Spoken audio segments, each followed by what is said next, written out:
Persepolis, which embodies the Achaemenid Empire's architectural splendor and administrative prowess, is a towering testament to its genius. The ruins of this ancient city nonetheless reflect the lasting influence of Persia's cultural heritage, even though its splendor diminished with time and conquest. Persepolis's history. The city's construction started under Darius, who, as a member of a new branch of the royal dynasty, named Persepolis the capital of Persia proper, replacing Pasargadae, where Cyrus was buried, even though archaeologists have found signs of prehistoric occupation. Constructed in an isolated and mountainous area, Persepolis was a cumbersome royal home that was mostly visited in the spring. The imperial capitals of Susa, Babylon, and Ecbatana continued to run the Achaemenid kingdoms efficiently. This explains why Persepolis was unknown to the Greeks before Alexander the Great's invasion of Asia. During Darius' rule in 330 BCE, Alexander pillaged the city and set fire to Xerxes' palace. Xerxes' ruthless invasion of Greece over a century earlier had ultimately resulted in Alexander's destruction of the Persian Empire. As a province of the Macedonian Empire, Persepolis remained the capital of Persis in 316 BCE. Under the Seleucid kingdom, the city progressively deteriorated, and its remains later witnessed to its former splendor. The adjacent city of Istakhr became the center of local administration around 200 CE, and it gained prominence as a hub for orthodoxy and priestly knowledge. Although the stone remnants that remain just west of Persepolis indicate that Istakhr originates from Achaemenid times, the city later became the center of the Persian Sasanian Empire. With their sculptures and inscriptions in Pahlavi, the Sasanian rulers covered the rocks in that area, and partially even the Achaemenid remains. They also must have constructed a substantial portion of Persepolis, albeit never to the same level of grandeur as their ancient forebears. Even though the Sasanians had favorable or antagonistic connections with the Roman Empire for 400 years, the Romans understood as little about Istakhr as the Greeks did about Persepolis. Istakhr provided a valiant defense against the Arab conquest. In the first century of Islam, the city continued to hold significant importance, but the new city of Shiraz would soon overshadow it.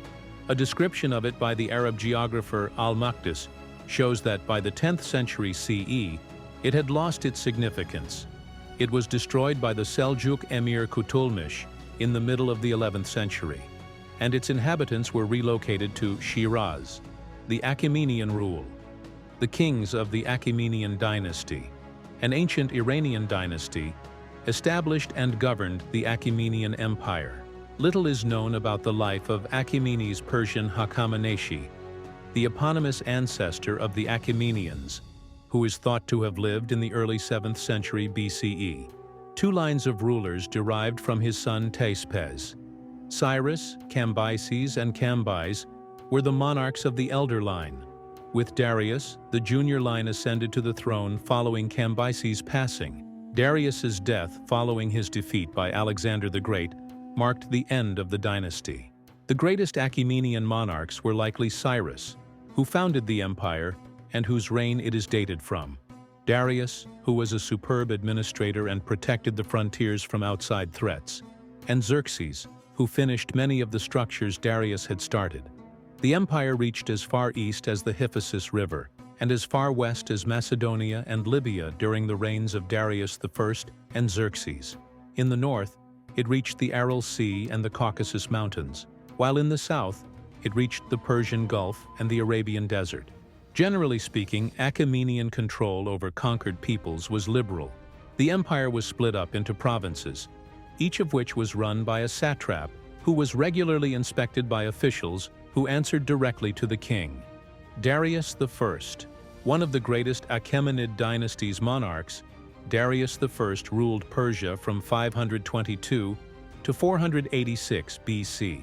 He was renowned for his impressive construction projects and administrative prowess. Darius made multiple attempts to subjugate Greece.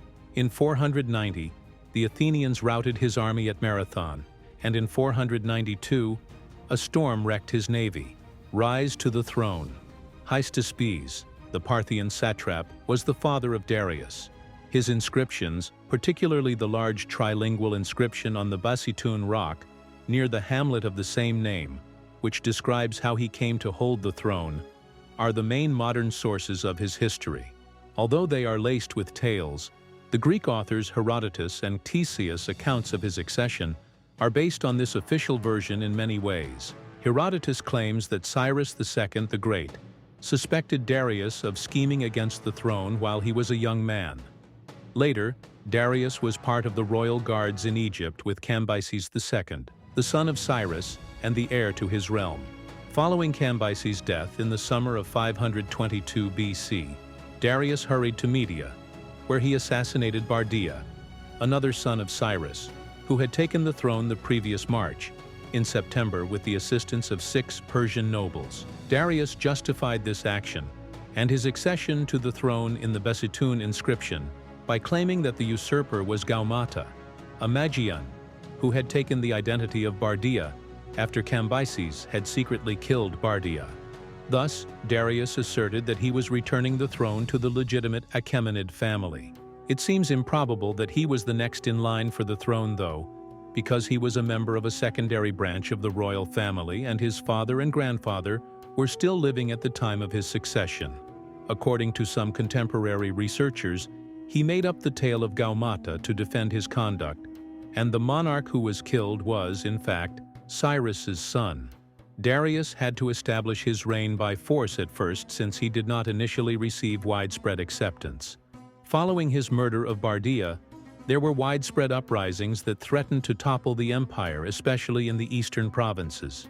Independent administrations, led by men claiming to be from the ancient reigning dynasties, were established in Susiana, Babylonia, Media, Sagartia, and Margiana. Susiana rebelled 3 times, and Babylonia twice. A specific Vahyazdata who posed as Bardia garnered a lot of support in Persia itself. Despite the limited number of his army, Darius and his generals were able to put an end to these unplanned and spontaneous uprisings one by one. The adjoining relief depicts the 9 rebel leaders he destroyed in 19 wars, according to the Basitun inscription. He had solidified his power in the east by 519 BC, when the 3rd uprising in Susiana was put down. Perhaps as a result of the disobedience of its satrap, Ariandes, whom he executed, Darius visited Egypt in 518 and listed it as a rebellious nation. Empire fortification.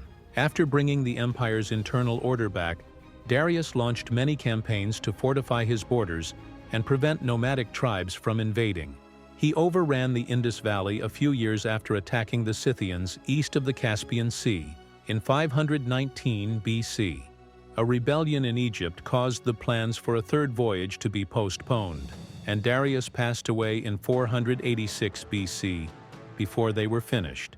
In conclusion, the significance of Persepolis as the capital of the Achaemenid Empire under Darius I is revealed by its history, which also highlights the architectural magnificence and administrative achievements of the empire, and subsequent changes in the balance of governmental power.